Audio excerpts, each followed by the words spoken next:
Dana White put a belt around my waist. I did something that's never been done before in MMA history. Go to the White House, hang out with a sitting president. You think I'm going to be on standby when I never lost my belt and that belt is still active and the championship is still disputed? No, fuck that. I got big balls.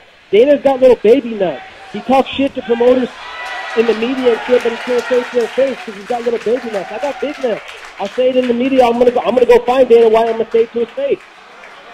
What happens? I know you said that you haven't talked to him in a long time, and your manager does. But everything you've said makes sense to us. The timeline of everything makes sense. So what exactly does he say to your manager when you guys have these talks? Like, what were they just all excuses? Are they lies? What exactly does he say?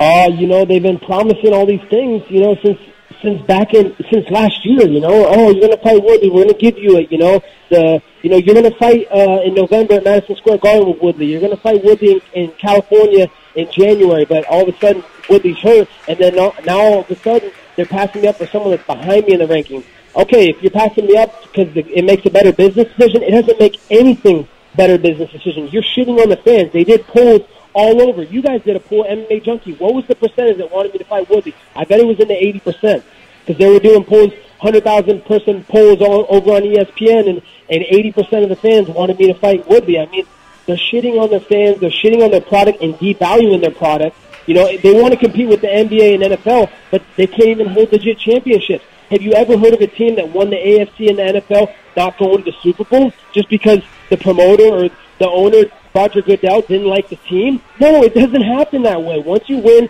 the AFC, you go to the Super Bowl, no questions asked. So I expect to go to the Super Bowl and fight for the undisputed title. Otherwise, let me go. I don't need you. I don't give a fuck about you guys. It was a combination of some corrupt stuff behind scenes with the guy that's number 2 in the world, his manager, a guy named Ali the Rat Abdel, or whatever the last name is.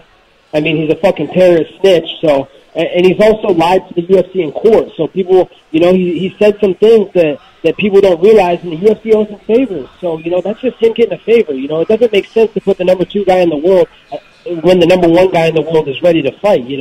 I'm ready to fight. I'm number 1 in the world. You can't take that away from me. That's the ranking.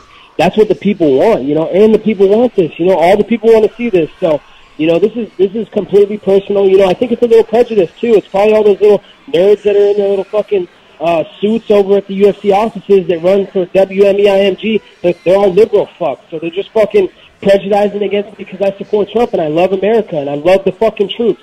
So fuck them, dude. I'm not bending over to their demands. They don't rule me. I'm not a puppet. Yeah, Woodley's going to smoke him. Usman's a scrub. He shouldn't even be in that position. He hasn't even beat anybody in the top 10 coming off a win. His last 2 wins, his only ranked wins are against guys coming off losses. And guys coming off losses that I already took their soul and left them fucking bloody and beaten, and they had no will to fight anymore. So, he's got a padded record. He shouldn't even be in the position, but, he's talked his way up, and, he sucked off some people at the UFC and played that little role. So, good for him, man. He gets the leapfrog the number 1 fighter in the world, but let's make it clear that he'll never be the number 1 fighter in the world because he'll never beat me, and neither will one of those scrubs. I'm the best welterweight in the world, and nobody's fucking stopping me.